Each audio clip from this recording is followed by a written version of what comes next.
Ay ito, panoorin naman natin to mga idol. Ito yung mga babaeng howler nila sa ibang bansa. Kumbaga sila yung mga naghahakot na mga prutas-prutas or mga gulay-gulay na hinarbes. Kagaya ni ate mga idolo, tigan nyo naman yung binubuhat niya na suwa.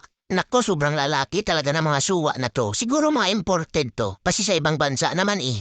Tapos si ate habang nabigatan yan, siyempre nakangiti pa. Ay ito pa si ate oh. Nako, ang lalaki talaga ng mga kalabasa nila sa ibang bansa. Diyan ito na sa kanila yung mga babae, mga idol.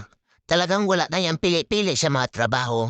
Kahit mga trabaho ng panglalaki ay tinatrabaho na ng mga babae. Kasi sa kanilang lugar hindi makapasok yung mga sasakyan para maghakot na mga inarbis nila. So ang ginagawa nila, mga babae talaga yung humahakot dyan. Tignan niyo naman si ate, una ko pa sipol-sipol pa talaga siya. Naku, tignan niyo naman yung mga daan nila Siyempre matatarik yan man, tataas yan. Kaya yung mga babae nila wala nang kabakaba dyan. Ito talaga yung mga babaeng na maganda masyawahin. Tignan niyo naman yung mga abilidad nila mga idol Malayong malayo pa talaga sila sa mga babae dito sa atin. Kasi yung mga babae di sa atin Naku, puro chismis lang yung inaatupag. Hindi naman niya kagandahan tapos chismis pa. Namamantay pa ng buhay ng ibang tao, pakailamira pa. Hindi katulad ng mga babae nito, mga idolo. Talagang malulupit talaga yung mga babae nila sa ibang bansa. Katulad nito kay ate, mga idolo. Tignan nyo naman siya. Naku, talagang itsurahan niya na babae. Ayan kita nyo naman hirap na nga magbuhat pero hindi yan sumusuko. Malayong malayo talaga sa mga babae dito sa atin. Kasi yung ibang mga babae sa atin, pag ganyan yung mga itsura mga magaganda, hindi mo talaga yan makikita sa palayan magtatrabaho. Kung ganyan na siya kaganda, ay nako, hindi mo talaga makita sa palayan yan. Makita mo talaga nagtrabaho yan sa bar o sa mga madidilim na paligid naghihintay ng mga customer. Kaya talaga, hangang-hanga ako sa mga babae nila sa ibang bansa. Kita nyo naman yung mga dinadala nila mga idol Naku, sobrang bibigat talaga yan. Hindi talaga yan makaya-kaya ng mga marites o mga pakailamira ng mga babae. Kaya pala magaganda sila or magaganda yung mga katawan.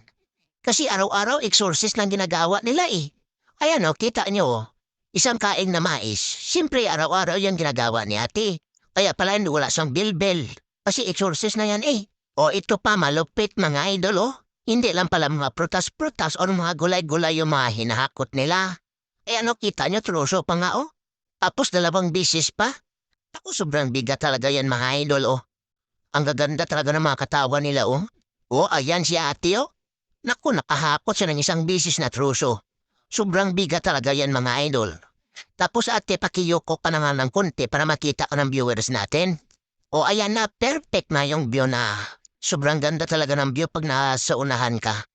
Kita niyo Sobrang bigat talaga yan mga idol. Trabaho yan ng panglalaki ay ginawa na lang ni ate. Kasi siguro sa kanila kaunti yung lalaki Naku, swerte ka kung napadaan ka dito na lalaki. Talagang pagpistaan ka ng mga ganitong babae ito mga idol panoorin natin si ate. Si ate galing pa yung bundok. Agarbe siya ng mga gulay-gulay tsaka mga prutas-prutas. Papunta sa merkado kasi ibibintaya yung naharbis niya Ayan kita niyo siya. Naku, ang lupit talaga ni ate. Hindi katulad dito sa atin na babae na palautang. Mautang lang siya na mautang. Tapos hindi magbabayad. Kita niyo si ate Naku, nagbibinta talaga para may pangbayad lang ito ng utang. O may panggastos. Malayong malayo talaga sa mga babae dito sa atin na mga palautang. Madami na nga ang utang tapos utang pa ng utang. Hindi katulad ni ate